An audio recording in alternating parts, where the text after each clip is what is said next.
అత్తరు బుడ్డి పగిలినప్పుడు మాత్రమే ఇల్లంతా ఏమొచ్చింది? సువాసన వచ్చింది. అందరూ జాగ్రత్తగా గమనించాలి. అత్తరు బుడ్డిలో ఉన్నంత వరకు సువాసన లేదు, కానీ ఈమె ఆ అత్తరు బుడ్డిని పగలగొట్టి క్రీస్తు పాదాల మీద దాన్ని పోసినప్పుడు ఆ ఇల్లంతా ఏమొచ్చింది? సువాసన వచ్చింది. జాగ్రత్తగా గమనించండి. అత్తరు బుడ్డి పగిలినప్పుడే, దేవుని సన్నిధికి మనం వచ్చి మన హృదయాలు విరిచినప్పుడే, విరిగి నలిగిన హృదయాన్ని దేవుని దగ్గర మనం కలిగి ఉన్నప్పుడే మనము సువాసన వెదజల్లగలిగే క్రైస్తవులుగా మనం ఉంటాము. అత్తరు బుడ్డి పగిలింది, ఇల్లంతా సువాసన వచ్చింది. లేఖనాల్లో స్పష్టంగా అక్కడ రాయబడింది, ఆ ఇల్లంతా అత్తరు వాసనతో ఏమైపోయిందట? నిండిపోయింది అనే మాట అక్కడ స్పష్టంగా మనం చూస్తున్నాం. కొన్నిసార్లు మనలో ఉన్న ఆసక్తి, దేవుణ్ణి ఆరాధించాలనే తపన, దేవుని స్తుతించాలనే తపన, దేవుని కార్యాలు చేయాలనే తపన మన లోపలే ఉంచేసుకుంటాం. వాటిని క్రియారూపకంగా మనం తీసుకురాం.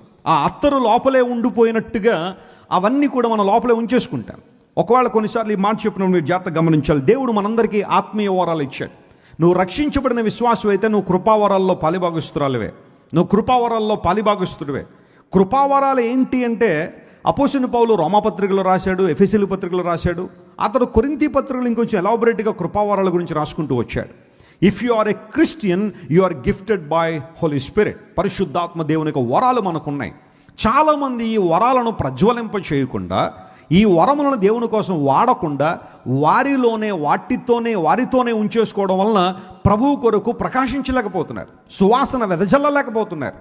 అయితే మరియ నేర్పించే రెండో పాఠం ఏంటో తెలుసా? అత్తరు బుడ్డి పగలాలి, అప్పుడు సువాసన వెదజల్లాలి. దేవుడు నీకు ఇచ్చిన నేర్పరితనం కావచ్చు, ఒక స్కిల్ కావచ్చు, దేవుడు నీకు ఇచ్చిన ఆస్తి కావచ్చు, దేవుడు నీకు ఇచ్చిన సమయం కావచ్చు, వనరులు కావచ్చు, వరాలు కావచ్చు, అవి దేవుని కోసం వాడినప్పుడే, వాటిని వినియోగించినప్పుడే వాటి సువాసన ప్రపంచం అంతా వెదజల్లబడుతుంది. నమ్మిన వారు దేవుని స్తోత్రం చెప్పండి. హల్లెలూయా. చాలాసార్లు దేవుని కొరకు మనకున్న నేర్పరితనాన్ని ఉపయోగించాలనడానికి మనలోనే ఏదో ఒక రకమైన సిగ్గు, ఎవరో ఏదో అనుకుంటారేమో, ఎవరైనా ఏదైనా అంటారేమో, ప్రజల ఒపీనియన్ సరిగ్గా రాకపోతే నా పరిస్థితి ఏంటి, నేను ఏదైనా పాట పాడితే కింద కమెంట్స్ సరిగ్గా రాకపోతే పరిస్థితి ఏంటి, ఎప్పుడు కూడా ప్రజల యొక్క ఒపీనియన్స్ కోసమే చూసి, వారి వ్యాలిడేషన్ కోసమే చూసి చేయగలిగిన పనులు కూడా చాలామంది చేయలేని దుస్థితిలో ఉంటారు. అలాంటి వారు ఎవరైనా ఉంటే దేవుడు మీతో మాట్లాడుతున్నాడు. అత్తరు బుడ్డిలో ఉన్నంతకాలం సువాసన రాలేదు, కానీ అది పగిలినప్పుడు సువాసన వచ్చింది. When you use your talent, when you use your gift of God, the fragrance should be spread. ఆ సువాసన వెదజల్లబడాలంటే దేవుడు నీకు ఇచ్చిన వరమును ఏం చేయాలా? వాడాలి అని లేఖనం చాలా చాలా స్పష్టంగా తెలియజేసింది. మొదటిసారి రక్షణ పొందిన తర్వాత దేవుడు ఒక పాట రాయమని ఒక ప్రేరేపణ నాకు వస్తూ ఉంది, పాటలు రాయాలని. పాటలు పాడడం అంటే నాకు చాలా ఇష్టం. చాలామంది భక్తులు పాడిన పాటలన్నీ కూడా అప్పుడు మా నాన్నగారు ఒకసారి హైదరాబాద్ వెళ్ళినప్పుడు, నేను 10th క్లాస్ చదివేటప్పుడు ఒక వాక్మ్యాన్ కొన్నారు. వాక్మ్యాన్ అంటే ఇప్పుడున్న తరానికి బహుశా తెలియకపోవచ్చు, కానీ ఒక చిన్న టేప్ రికార్డర్. ఆ వాక్మ్యాన్కి హెడ్ ఫోన్స్ ఉండేవి.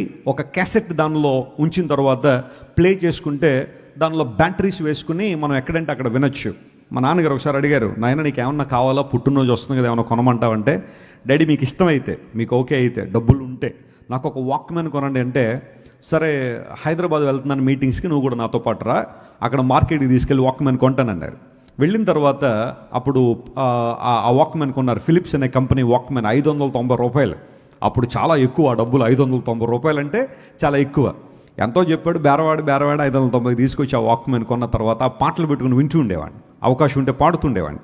అయితే పాటలు పాడుతూ ఉండగా ఒక రోజున ప్రేరేపణ, పాట రాయాలని వెంటనే పేపర్ తీసుకుని పాట రాశాను. రాయగానే అదంతా చక్కగా ఉన్నట్టయితే నాకు అనిపించలేదు.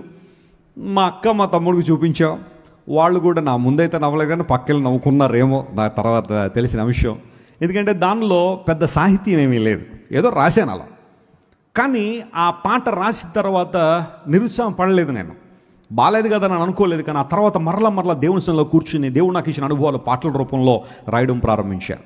నా సేవా జీవితంలోకి వచ్చిన తర్వాత నేను రాసిన మొదటి పాట సర్వ సృష్టికి రాజైన దేవ తేజో సంపన్నుడు అనే పాట. నీకోసమే యేసు, నీకోసమే నా జీవితం అంకితం అని. కరెక్ట్గా రేపటికి 24 సంవత్సరాలు నేను ఆ పాట రాసి, రేపటి ఏప్రిల్ 7వ తారీఖు మా జీవితంలో ఎన్నడూ మర్చిపోని రోజు. మా అమ్మమ్మ గారితో దేవుడు మాట్లాడుతూ ఏప్రిల్ 7వ తారీఖున మర్చిపోకండమ్మా అన్నాడట. ఏం జరిగింది అంటే, ఆ రోజు మా తండ్రి గారి ఇబ్బందుల్లో పడ్డం, ఒక హార్ట్ అటాక్ అనే ఆ పరిస్థితి మా ఇంట్లోనికి రావడం, మా నాన్నగారు 4 గంటల్లో చనిపోతున్న డాక్టర్ చెప్పడం, ఆ సమయంలో నేను నా జీవితాన్ని ప్రభువుకు అర్పించడం, ఆ శ్రమలో నేను రాసిన పాటది, సర్వ సృష్టికి రాజైన దేవ తేజో సంపన్నుడా, నీకోసమే యేసు, నీకోసమే నా జీవితం అంకితం అని మనం రికార్డ్ చేసిన క్యాసెట్స్లో ఫస్ట్ క్యాసెట్ అదే తేజో సంపన్నుడు అనే క్యాసెట్. దానికి ఆ పేరే పెట్టాను. ఆ పాట మొట్టమొదటిగా రాశాను. ఆ పాట విన్న వారందరూ కూడా ఈ పాటల్లో ఏదో ఒక బలం ఉందండి, ఒక శక్తి ఉంది, ఒక స్ఫూర్తి కలుగుతూ ఉంది, దేవుని కొరకు జీవించాలని ఆశ కలుగుతుందని ఎంతోమంది ఆ పాటను విన్నవారు అద్భుతంగా దేవుని మహింపరిచారు. ఆ తర్వాత కవులకైనా సాధ్యమా నీ కృపను వర్ణించడం, ఆ తర్వాత స్నేహబంధంలో కొన్ని పాటలు రాయడం, ఇలా ఒక్కొక్క పాట రాస్తున్నప్పుడు ఈ రోజున ప్రపంచంలోని చాలా ప్రాంతాలు వెళ్తున్నప్పుడు అనేక మంది చెప్పే మాటలు ఏంటంటే, వెస్లీ గారు మీ ప్రసంగాలు ఖచ్చితంగా అనేక మందిని ప్రభావితం చేసిన, అందులో సందేహం లేదు, కానీ మీరు రాసిన పాటలు కూడా అనేక మందిని ప్రభు వైపు తీసుకొస్తున్నాయి, ఇబ్బందులు ఉన్నవారిని ప్రభు శక్తితో స్ఫూర్తితో నింపుతున్నాయని అనేక మంది ఇచ్చిన సాక్ష్యాలను బట్టి నేను చాలా ప్రభువును స్తుతిస్తాను. ఎంతలోనే కనబడి అంతలోనే మాయమయ్యే అనే పాట ద్వారా ఎంతమంది ప్రభు వైపు తిరిగారో మా దగ్గర కొన్ని వందల సాక్ష్యాలు ఇప్పటికీ మా ఆఫీసులో ఉన్నాయి. అనేక మంది ఆ పాట వినడం ద్వారా స్ఫూర్తిని పొందిన విధానం. ఎందుకు మాట చెబుతున్నానంటే, దేవుడు నీకు ఏదైనా ఒక వరాన్ని ఇచ్చినప్పుడు ఇతరులను చూసి నువ్వు మత్సరపడడం కన్నా, ఇతరులను చూసి అడవడం కన్నా, ఇతరులు ఇంకా దేవుని చేతిలో బలంగా వాడబడతారని చెప్పి వాళ్ళ మీద మత్సరపడడం కన్నా, what you can do for God and for God's kingdom, దేవుని రాజ్యం కొరకు నువ్వేం చేయగలవో, దేవుడు నీకు ఇచ్చిన సామర్థ్యం ఏంటో, ఆయన నీకు ఇచ్చిన శక్తి ఏంటో, ఆయన నీకు ఇచ్చిన బలం ఏంటో, ఆయన నీకు ఇచ్చిన అవకాశాలు ఏంటో గుర్తిరిగి వాటిని దేవుని కొరకు నువ్వు చేయగలవా. అత్తరు బుడ్డి అత్తరులో ఉన్నంత వరకు సువాసన రాలేదు, కానీ ఆమె దాన్ని పగలగొట్టినప్పుడు, వినియోగించినప్పుడు, యేసయ్య పాదాల మీద పోసినప్పుడు ఆ ఇల్లంతా సువాసనతో నింపబడింది. నేను మాట చెబుతాను ప్రియులారా, మనకున్న ఆస్తి అయినా, మనకున్న సామర్థ్యం అయినా, మనకున్న సమయమైనా, మనకున్న వరాలైనా యేసయ్య పాదాల దగ్గర పోస్తేనే వాటికి విలువ ఉంటుంది. దేవుని నామమున స్తోత్రం కలుగును గాక. నువ్వు ఎక్కడ వాటిని ఉంచినా, ఈ లోకంలో మరి ఎక్కడైనా వాటిని ఉంచినా వాటి వల్ల ఏమి లేదో ప్రయోజనం లేదు. Can you offer your life to God today? ఈ రోజు నీ జీవితాన్ని, దేవునికి ఇచ్చిన సామర్థ్యాన్ని, వరాలని దేవుని కోసం ఇవ్వగలవా? దేవుని కొరకు చేయగలవా? కొంతమంది పాటలు పాడగలరు కానీ పాడరు. కొంతమంది దేవుని వాక్యాన్ని చెప్పే సామర్థ్యం ఉంటుంది కానీ ముందుకు రారు. కొంతమంది దేవునికి ఇచ్చే సామర్థ్యం ఉంటుంది, విపరీతంగా దేవుడు వారికి ఇస్తూనే ఉంటాడు. అవన్నీ కూడా అక్కడ ఇక్కడ సేవింగ్లో పెడతారే కానీ దేవుని కొరకు ఏదైనా చేయాలని ఆలోచన ఉండదు. కొంతమందికి డ్రైవింగ్ వచ్చు కానీ ఎప్పుడూ కూడా సేవకుల్ని, అయ్యా మీరు కూర్చోండి కారులో, నేను డ్రైవ్ చేసి తీసుకెళ్తానని సేవకుల్ని తీసుకెళ్లే పరిస్థితి ఉండదు. కొంతమందికి టెక్నాలజీ మీద ఐడియా ఉంటుంది కానీ ఆ టెక్నాలజీ దేవుని సేవ కోసం వాడరు. కొంతమందికి ఇన్స్టాగ్రామ్లో అకౌంట్లు ఉంటాయి, ఫేస్బుక్ అకౌంట్లు ఉంటాయి, వాట్సాప్లో స్టేటస్లు ఉంటాయి, అన్నీ ఉంటాయి, కానీ అన్నీ పెడతారు కానీ దేవుని గురించిన వాక్యం కానీ, దేవుని గురించిన మాటలు కానీ. సరే ఆదివారం వచ్చారు, దేవుని మీతో మాట్లాడి ప్రసంగం యొక్క లింక్ ఏదైనా షేర్ చేద్దామంటే కొంతమందికి మరి ఏం ఆలోచన ఉంటుందో నాకే తెలియదు, కానీ ఇష్టం ఉండక చేయరు, లేకపోతే ఆసక్తి ఉండక చేయరు. కొంతమంది ఆ చిన్న పని కూడా దేవుని కోసం చేయరు. అది పెద్ద కష్టమేం కాదు, it's a matter of 1 minute.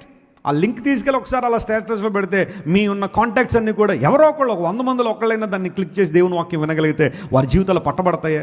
అక్కర్లా, అలా ఉన్నా పర్లేదు కానీ మేము మాత్రం పెట్టం అన్నట్టుగా. You're not using your talents to God. You're not using your efficiency to spread the kingdom of God. రాజ్యభారము, దేవుని స్వార్థ భారం మన మీద ఉన్నప్పుడు దేవుని కొరకు మనం వాడబడాలనే ఆశ మనలో ఉండాలి. దేవుని రోజులారా, అత్తరుబుడ్డి పగిలినప్పుడే దేవుని సువార్త, దేవుని యొక్క సువాసన ఆ ప్రాంతం అంతా వ్యాపించింది. క్రీస్తు పాదాల మీద పోసినప్పుడే వాటికి సరైన అర్థం ఉంది, మహిమ ఉందనే విషయాన్ని మీరు గుర్తించాలి. టోనీ మెలెండెజ్ అనే ఒక వ్యక్తి గురించి మీలో కొంతమందికి తెలిసి నేను అనుకుంటున్నాను. అతనికి పుట్టినప్పుడు 2 చేతులు లేవు, కాళ్ళు మాత్రమే ఉన్నాయి. యవన కాలంలోకి వచ్చిన తర్వాత రక్షణ పొంది చర్చికి రావడం మొదలుపెట్టాడు. దేవుని మందిరానికి వస్తున్నాడు. వస్తూ ఉంటే ఆ చర్చిలో అనేక మంది ప్రభువుని ఆరాధిస్తున్నారు. కొంతమంది ఇన్స్ట్రుమెంట్లతో దేవుని స్తుతిస్తూ ఉన్నారు. Keyboards and guitars and pads ఇవన్నీ దేవుణ్ణి ఆరాధన చేస్తూ, డ్రమ్ కిట్స్ అన్ని ఆరాధన చేస్తుంటే టోనీ మెలెండెజ్కి గిటార్ వాయించాలనే ఆలోచన వచ్చింది. అయితే గిటార్ యూజువల్గా 2 చేతులు కరెక్ట్గా ఉంటేనే, 2 చేతులు చక్కగా ఉంటేనే గిటార్ ప్లే చేయగలరు. ఎందుకంటే ఆ ఇన్స్ట్రుమెంట్కి ఆ ఫింగర్స్ అవసరం ఉంటుంది. ఆ తర్వాత ఆ గిటార్ ప్లే చేయడానికి వేళ్ళు కావాలి, చేతులు లేకపోతే గిటార్ వాయించలేమని చాలామంది అతన్ని నిరుత్సాహపరిచారు. కానీ ఒక స్ట్రాంగ్ డిజైర్, ఒక ఎంతూజియాసం అతని జీవితంలో ప్రారంభించబడింది. నేను ఎలాగైనా దేవుని ఆరాధించేటప్పుడు నేను ఒక ఇన్స్ట్రుమెంట్ నేర్చుకోవాలి, అది దేవునికి మహిమకరంగా వాడాలని ఆలోచన చేసి తన కాళ్ళతో గిటార్ వాయించడం మొదలుపెట్టాడు. తన కాళ్ళతో గిటార్ ప్లే చేయడానికి నేర్చుకోవడానికి ఇష్టపడ్డాడు.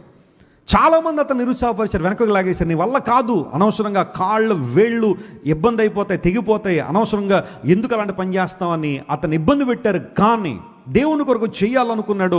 ఆ గిటార్ నేల మీద పండబెట్టి కాళ్ళతో గిటార్ వాయించడం మొదలుపెట్టాడు. చేతులతో వాయించడమే చాలా కష్టం అది, ఆ ఇన్స్ట్రుమెంట్. కానీ కాళ్ళ వేళ్ళు ఎంత ఉంటాయి, చిన్న చిన్న వేళ్ళు, వాటితో గిటార్ ప్లే చేయడం ప్రారంభించి 1 సంవత్సరం టోనీ మెల్లెండేజ్ అమెరికాలో గిటార్ ప్లేయర్స్ అందరిలో కూడా ఉన్నతమైన స్థానంలో నిలబడ్డాడు. దేవుని నామమున స్తోత్రం కలుగును గాక. ఈ రోజుకి కూడా చాలామంది 2 చేతులు కలిగి ఉండి గిటార్ ప్లే చేస్తూ కొన్ని రకాలైన కాంప్లెక్స్ కార్డ్స్ ప్లే చేయలేని వాళ్ళు టోనీ మెల్లెండేజ్ని చూసి ఆశ్చర్యపడతారు. ఎందుకంటే కాళ్ళ వేళ్ళతో ఆ కాంప్లెక్స్ కార్డ్ని కూడా చాలా ఈజీగా ప్లే చేస్తూ తను పాడుతూ గిటార్ వాయిస్తుంటాడు. దేవుని కొరకు చెయ్యాలనే ఆలోచన నీలో ఉంటే నీకు ఎన్ని ప్రతికూలతలు ఉన్నా, నీ జీవితంలో ఇది జరగదని ఎన్ని పాయింట్లున్నా నువ్వు వాటిని జయించి దేవుని కోసం వాడబడతావు. నీలో ఉండాల్సింది ఏంటో తెలుసా? అత్తరుబుడ్డి పగలాలి అన్న ఒక ఆలోచన నీలో ఉండాలి. క్రీస్తు మహిమ కొరకు నేను వాడబడాలన్న ఆలోచన నీలో ఉండాలి. మరియ మనకు నేర్పించే 2వ అమూల్యమైన పాఠం, అత్తరుబుడ్డి పగిలినప్పుడే సువాసన వస్తుంది. Whenever you use your talent for God, ఆ సువాసన వెదజల్లబడుతుందనే విషయాన్ని మీరు గుర్తించాలి.